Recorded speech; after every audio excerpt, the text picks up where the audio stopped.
He laughed in my face. Not the kind of laugh that softens a room, the kind that slices. You? We never planned to bring you.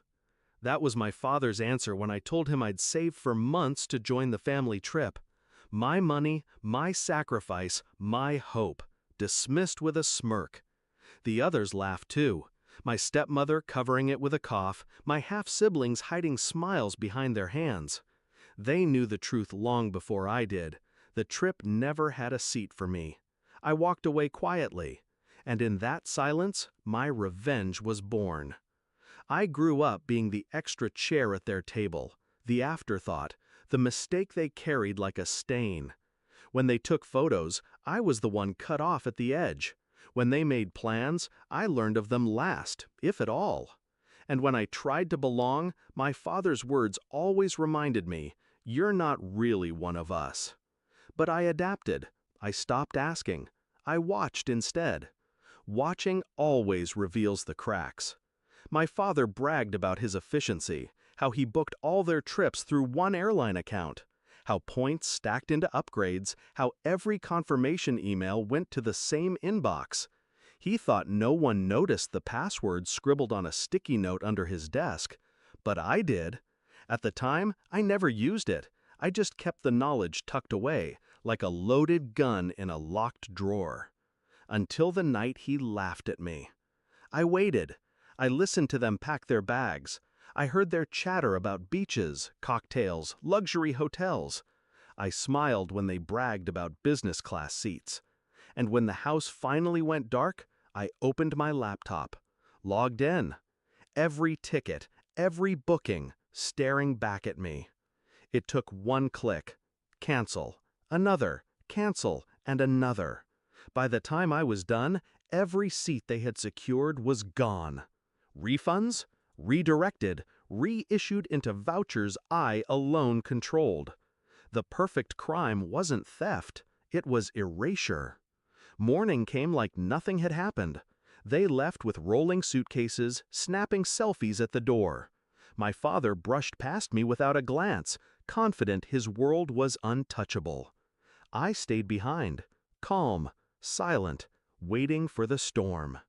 It hit at the airport. Calls started buzzing my phone. First irritation, then panic. "Did you touch something? The tickets are gone!" I said nothing. Let the silence burn. Hours later, another call, fury in his voice now. "We're stuck here. They're saying it was canceled online. Who would do this?" I almost laughed, the way he once laughed at me. They came home hours later, dragging their luggage like corpses. No tan lines, no souvenirs, just exhaustion and rage. My stepmother's mascara streaked her face. My siblings sulked, too humiliated to meet my eyes.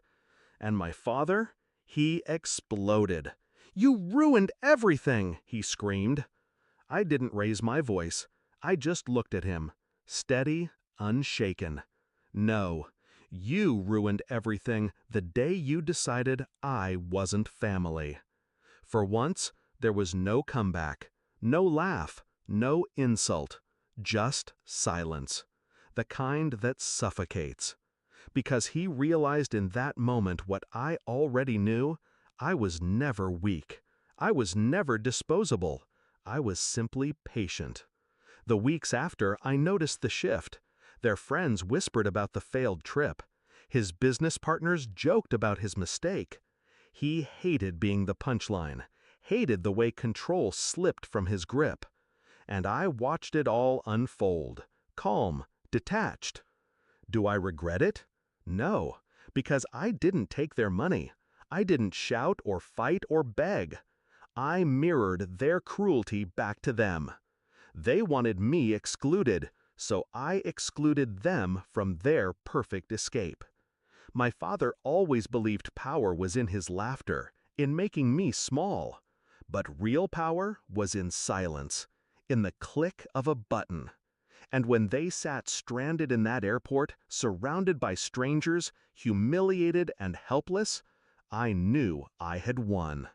They left me behind, so I left them grounded. forever reminded that the extra chair at their table was the one who pulled it out from under them.